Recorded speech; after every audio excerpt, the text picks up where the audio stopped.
The day I found out our new neighbor was my husband's ex-wife, she was standing in the hallway in a silk robe, holding a cup of coffee, smiling at me like we were old friends. She said, "Oh, you must be Nora. Daniel talks about you all the time." I said, "He talks to you?" She tilted her head, just slightly, like the question amused her. "We have a son together," she said. "So yes." I knew about the son. I knew about the son from the beginning. What I didn't know, what Daniel had apparently forgotten to mention, was that his ex-wife had just signed a 12-month lease on apartment 4B, right next door to 4A, where we lived. My name is Nora. I'm 39 now. I'm a freelance graphic designer. I work from home, and for the past 2 years I have had a front row seat to one of the most methodical, patient, and quietly devastating campaigns I have ever witnessed. Let me tell you about Daniel first, because you need to understand who he is before any of this makes sense. Daniel is 42. He's an architect, the kind who actually builds things, not just draws them, which means he's practical and detail-oriented and has strong opinions about load-bearing walls. He's calm in a way that took me a while to trust, because I grew up in a house where calm usually meant something was being suppressed. With Daniel, it's just who he is, even-keeled, steady. The kind of man who, when something goes wrong, sits down and thinks before he reacts. We met at a friend's dinner party 3 years ago. I was recently out of a long relationship, not looking for anything. Definitely not expecting to sit next to someone who would spend 2 hours telling me about the structural challenges of a building he was working on in a way that was somehow completely fascinating. We dated for 7 months, moved in together, got engaged. He had a son, Owen, who was 6 when Daniel and I met. Owen's mother was Vivian. Vivian. I need to take a breath before I tell you about Vivian. She and Daniel had been together for 4 years and married for 2 before it ended. Daniel's account. They wanted different things, grew apart, separated mutually and without drama. He described it the way he described most things, factually, without embellishment, like he was reading from a report. I'd met Vivian twice before she moved in next door. Once at a school pickup that overlapped unexpectedly, once at Owen's birthday party. Both times she was pleasant, polished, the kind of woman who seems to be performing pleasantness rather than just being pleasant, if you know what I mean. Like there was math happening behind her eyes that wasn't reflected on her face. I'd noticed. I'd told myself I was being uncharitable. She was my fiancé's ex-wife and the mother of his son, and I was probably projecting. I was not projecting. She moved in on a Thursday in April. We'd lived in our building for 8 months. I found out she was our new neighbor the same way I found out about most things concerning Vivian. Not from Daniel, but from running into her directly. That first morning in the hallway, with the silk robe and the coffee and the smile, she said, "I just needed to be closer to Owen's school. The commute from my old place was getting to be too much." "Right," I said. "I hope that's okay," she said. The thing about that sentence is that it wasn't a question. The inflection was wrong. It was flat, declarative. I hope that's okay. Not, is that okay? Not, I should have mentioned this sooner. Just a statement that sat in the hallway between us like a piece of furniture she'd put there herself. "Of course," I said. I went back inside and called Daniel at work. "Did you know?" I said. A pause. Too long. She mentioned she was looking at places in the neighborhood. "In our building, Daniel." I didn't know it was going to be our building specifically. "But you knew she was looking here, in our neighborhood, and you didn't tell me." Another pause. "I didn't want you to worry," he said. That sentence, that well-intentioned, completely misguided sentence, "I didn't want you to worry." As if not knowing was protection. as if the thing you don't see coming isn't still coming. The first month was almost normal. Vivienne was a good neighbor on paper. Quiet, didn't park in the wrong spot, didn't play music late. If you didn't know what you were looking for, you might have looked at the situation and thought, two adults handling a complicated arrangement, making it work for the sake of a child. But I was home all day. I work from home, and working from home means I notice things. I noticed that Vivienne knocked on our door more than seemed necessary, always with a reason. Could she borrow an egg? Had we gotten a package that was meant for her? She'd made too much soup. Always perfectly reasonable on the surface. Always timed, I slowly realized, to when Daniel was home rather than when he wasn't. I noticed that when Daniel dropped Owen off at her apartment, he was sometimes in there for 20, 30 minutes. He'd come back and say Owen had wanted to show him something, or they'd been talking about a school issue. All plausible, all fine. I noticed that she texted him. A lot.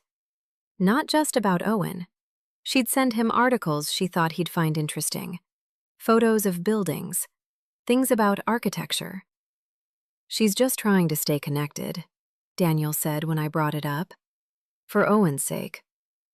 She's sending you articles about cantilever construction, I said. That's not for Owen's sake. Nora. His voice had that particular patience that sometimes felt like care and sometimes felt like management. You're reading into things. And here's the part I want you to really hear, because it's the part that I think about the most. He wasn't entirely wrong. Some of what I was seeing was real. Some of it I was probably amplifying because I was anxious, because she was beautiful and smart and had history with him that I didn't have, because she was right there, 10 feet away, on the other side of a wall. Anxiety and intuition can look identical from the inside. I couldn't always tell which one I was dealing with. So I did something I'm not proud of. I got quieter. Instead of saying what I was thinking, I watched. Instead of asking Daniel direct questions, I observed and cataloged and tried to build a case in my own head before I brought it to him. Which meant that for weeks I was sitting on a growing pile of unspoken things, and the weight of it was changing the temperature between us. Vivienne, I think, noticed this. I think she'd been counting on it. 3 months after she moved in, something happened that I still think about. Owen had a school play. Daniel and I went together. Vivienne was there, obviously. She sat on the other side of the auditorium, which was appropriate and fine. Owen was a talking tree, which he took extremely seriously and which was completely adorable.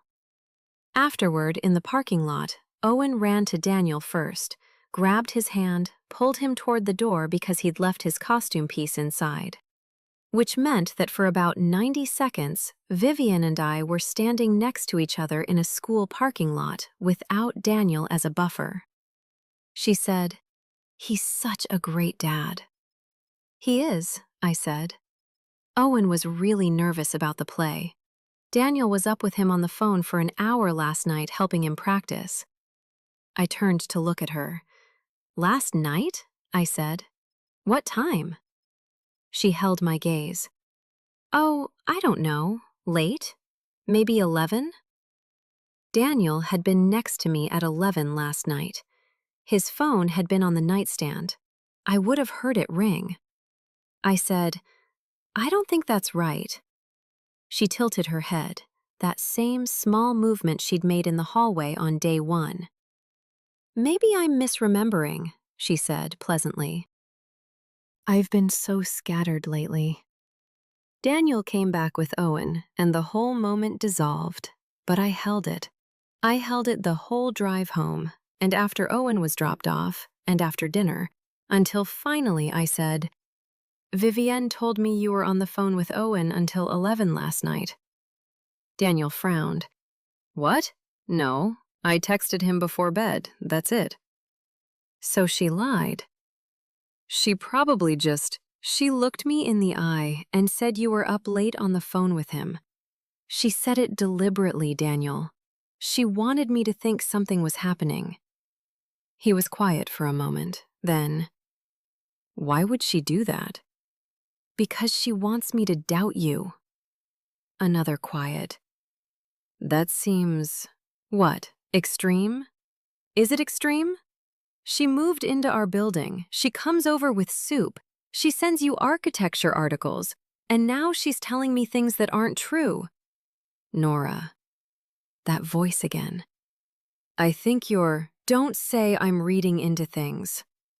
He didn't say it, but his face said it for him. That was the night I understood the real problem wasn't Vivienne. It was that Daniel couldn't see her clearly, or wouldn't, because seeing her clearly would mean admitting that the situation he'd allowed, the proximity, the access, the soup, was a problem he'd helped create. And Daniel was not a man who liked to be wrong about people. The next few months were the hardest. Vivienne escalated in small ways that were always deniable.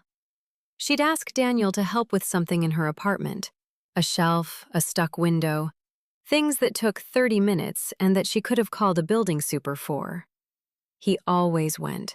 He always came back with a reasonable explanation. And I would stand in our kitchen and feel the distance between us growing and not know how to cross it.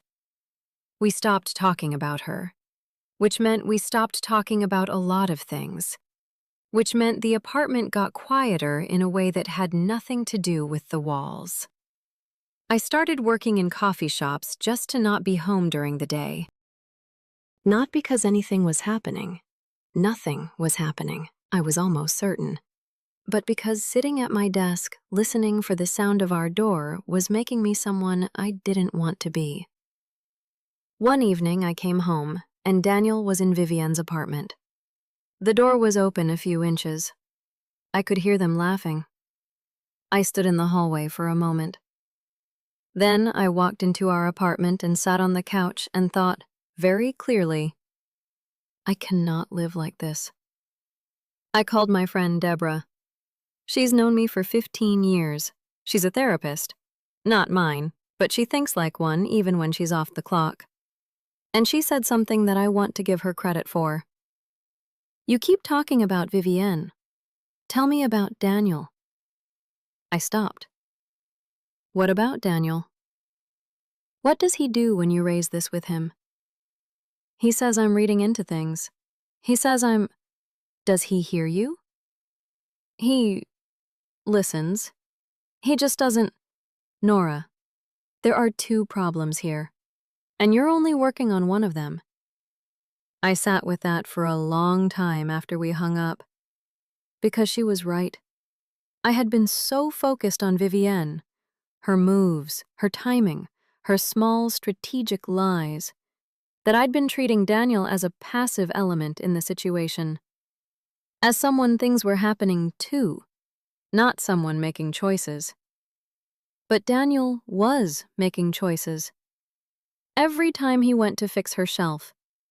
Every time he stayed 30 minutes. Every time he said, I didn't want you to worry, instead of, let me tell you what's going on.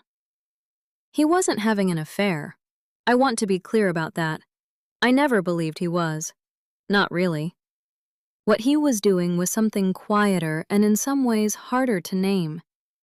He was prioritizing peace over honesty, keeping everyone comfortable, not rocking the boat, which meant not fully choosing me. I asked him to go to couples therapy. He said yes, which surprised me, actually. I'd expected resistance. He said yes on a Tuesday night, and we had our first appointment the following week. And what happened in that room over the next few months was the real turning point. Not because the therapist told us anything we didn't know, but because Daniel, in that room, with a neutral witness, had to say out loud the things he'd been not saying. I think I've been avoiding conflict, he said in our third session. The therapist said, with Nora or with Vivienne? A long pause. Both, he said. It was the most honest thing he'd said in months. I want to be careful here, because this part of the story isn't what you might expect. I didn't confront Vivienne. I didn't expose her. I didn't engineer some satisfying showdown in the hallway. What happened was smaller than that, and somehow more final. Daniel had a conversation with her. I wasn't there. He told me afterward that he'd said, clearly and without room for interpretation, that the current arrangement wasn't working, that the drop-ins needed to stop, that communication about Owen would go through a co-parenting app, documented, structured, no late-night texts about architecture. He said she was pleasant about it. Of course she was. Vivienne was always pleasant. But the soup stopped, the shelf requests stopped, the articles stopped. And about 4 months later, she announced she was moving. Back to her old neighborhood, she said.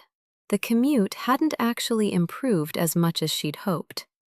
I was in the hallway when she said it, almost exactly a year after that first morning with the coffee and the silk robe. She looked at me. I looked at her. She said, "It was nice getting to know you, Nora." I said, "Take care, Vivienne." And that was it. That was all there was. She was gone 2 weeks later. I helped Owen carry a box to her moving truck because he asked me to. And because he was 8 years old and none of this was his fault. And because I genuinely liked that kid and intended to keep liking him regardless of everything his mother had done. He hugged me before he got in the car. That was the moment that mattered to me more than any of the rest of it. Daniel and I are still in apartment 4A. We've been here 3 years now.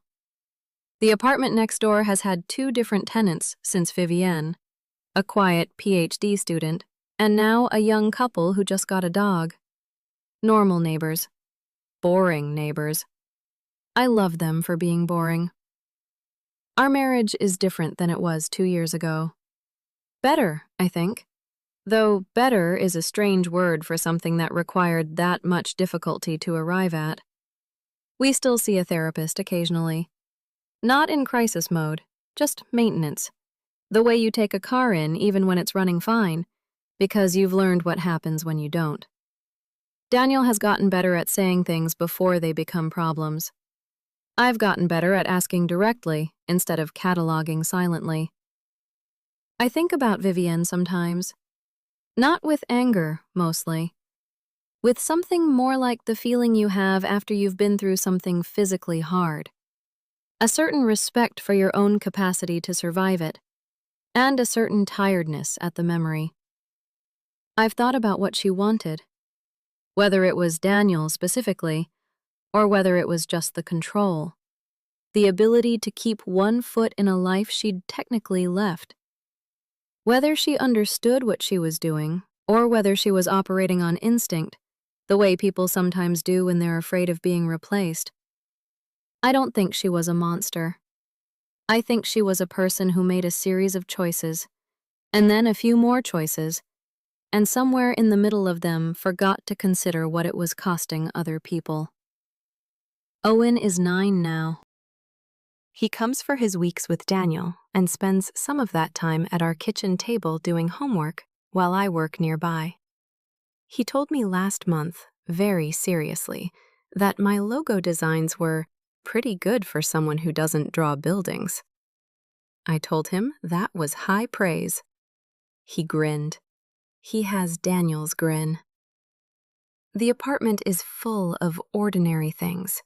Coffee in the morning, work, dinner, the dog from next door that sometimes sits at our door waiting for someone to come out. A life that doesn't have any drama in it. That was what I wanted when I moved in 3 years ago, and what I almost lost. And what I'm grateful for every day in a way that's quiet and unspectacular and exactly right. Some things, when they're rebuilt, are stronger in the places they broke. I don't know if that's true for everyone. I know it was true for us. Here's what I want to leave you with. For a long time, I thought the lesson of this story was about Vivian, about watching out for people who smile too carefully and arrive with too many reasons. But the older I get, the more I think the real lesson was about Daniel, about what it means to love someone who is still learning how to choose you, and about what it means to ask for that choice out loud, instead of waiting to see if they'll figure it out on their own. People who love you don't always know how to show it, not because they don't feel it, but because they've spent years finding ways around the hard conversations. The most important thing I ever did in my marriage wasn't confronting the woman next door. It was sitting across from my husband in a therapist's office and saying, "I need you to pick a side, and I need it to be mine." He did. Some things are that simple. They just take a long time to get to.